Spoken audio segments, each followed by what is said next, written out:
of the Anniston, Oxford area for the next edition of the Coach Rico White Show.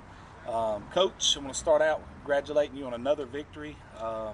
Seems like a repetitive story each week I say that, but that's a good thing in your case, man. Yeah, right now it is, definitely.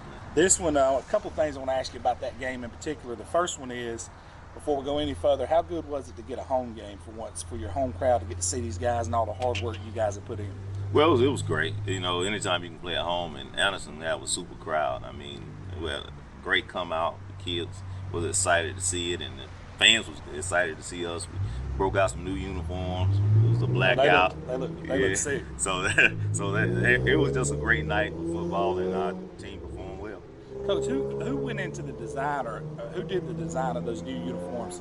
Did you and the staff come together, or did you have somebody design those for you? Oh, the staff and myself. We came together and said what looked best. You know, we came up with it, and it worked out for us. No doubt, man. They look fantastic. I was gonna ask you about those. Looked really good, and I did see the crowd was a big turnout, man. How is the crowd, the public perceiving you guys this year as opposed to some of the others? It seems like the energy level's back up at Anniston. Well, the expectation is high. I mean, our fans want to win. We want to win. And we got one common goal, and that's winning. And, we love our crowd. One thing about Anniston is a tough crowd, but I love it. I wouldn't have no other way. Who want a crowd that don't want to win? So our crowd really want to win, and we want to win also. You don't want no steadfast crowd that's just there watching the game. Absolutely. Now let's dial it back to last Friday. It's a tough game, region game. You guys end up winning 22-7, and take us back to last Friday night and just kind of walk us through what you've seen as head coach. Well, the biggest thing coming into the game, we know Jacksonville a great program. Coach Smith, it was going to be a hard-fought game, and we expected that. But our kids came out with great energy, and we scored right off the bat, and that kind of kept us going. And as the game went on, defense played well. Coach Blair, Coach Ball, and they had the defense playing well. And then the second half, we came out. We had a long touchdown call back, and like I said, we let some circumstances get in the way of division, but we figured it out, got them settled, and went ahead and finished the game. One thing you and I talked about last week that I really was paying attention to this week when I was watching that game is to stay focused defensively, and you said to finish. Yes. You feel like you did that, holding that team to 7 points? Absolutely. I mean, our defense been finishing all year. Except I put it like this: under the welcome circumstances in Ohatchee, that was kind of tough. I think that messed our momentum up. But other than that, the other games this year, wherever in this game, the defense have played excellent, and hope to keep it up this week. And Nate, you faced a little bit different offense from Jacksonville last week than you had the previous 2 weeks. The other two was just straight at you. Yeah, so we call it a conventional offense where you see the spread, you see them more of a balanced throw and run team, and more like Webern and Hatchie. It's down your throat. It's in a box, and you got to fight for your life every play. But with them spread, you can play fast, and that kind of fit our favor. It's hard to outflank you guys. You guys have so much speed on the edges, and honestly, I mean, you're tough up the middle as well, and that's a huge testament to you guys. Offensively, take us back to last week. What were some of the things you liked and probably maybe didn't like? Well, of course, everyone knows now we have a big line up front, and we can pound you or whatever, but at the same time, we can pass. But that particular game, I liked our run game more favorable, so I came out and we wanted to set the tone as far as running. One thing I'll say about our offense, if we get that running game going, we in good shape. So that's what we want to establish. Kind of like the Ohatchee game, we came out pass, and our offense kind of got lackadaisical and lazy. And then the second half, they didn't really show up the way I wanted to.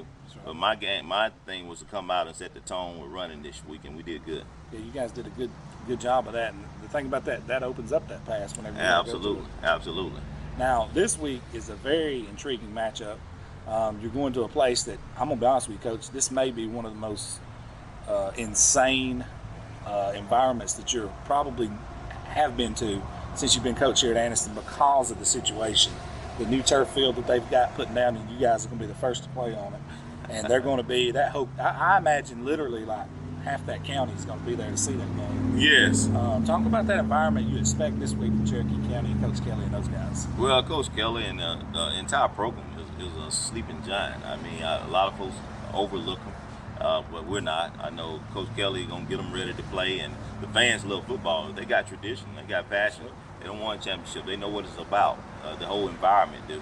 So we're looking forward to that. It's gonna be a big match, and hopefully we'll bring our A game. Now, it's interesting that I got Bobby Tittle there now from that was at Ohatchee. It's put a big emphasis on sports and things like that, and they're making a lot of moves. And I think you're right. I think they are a sleeping giant. It's better go ahead and catch them now, Coach. Let me dial it into that game. And I know you've been watching film on those guys, and you got a quarterback like Cade Hopper and then a running back like Damian Ramsey. And they have multiple other players, but those two really stick out. Talk about what you've seen from them from an offensive standpoint. Those guys, his arm is immaculate. I mean, he know how to connect with his receiver and the big running back, the complement it, the big offensive line. They got what it takes to be a great team, and we got our hands full, and we just look forward to the challenge. What's some of the things that you're really dialing in just internally, like taking care of the Anniston Bulldogs this week? What are some of your main goals, main focuses? And the biggest thing I'm preaching to my team this year is the vision and circumstance. You don't let circumstances overshadow the vision, and that's doing the small things right, and making sure we can accomplish or create good habits. You know, like I tell them, you create good habits, they'll take you through the tough times in games. That's right. And that's what we're doing right now, working on the small things with ourselves. I think something that's really important about that is something you just mentioned is that environment won't matter. If you take care of Anniston, it don't matter if you play them right here in this parking lot or you play them at RMC Medical parking lot. And that's the thing, you know, our vision is to win a championship, and so circumstances. That's right. You know, circumstances get in your way, and right now, Cherokee County is the circumstance. That's right. Yeah, that's right. You handle Anniston, you should be fine, Coach. And Coach Kirk down at Montgomery Catholic told me to tell you and Coach Ball, hey. Yes, Coach Kirk, great guy. He said, man, tell them guys. I said, hey, I visited them yesterday, and he said, tell you guys good luck. And he got it going. He got it going down there. Yeah. He got it going. He's got a couple of guys. Yeah. I looked at his roster, Coach. He had 70-something players. Wow. And 21 of them squat 400 or more. I believe it. They do a great job, you know. And like I said, hey, he's doing a good job getting that program going. He called you and Coach Ball Big Swoles. He said, tell them two big swole dudes. I said, what's up?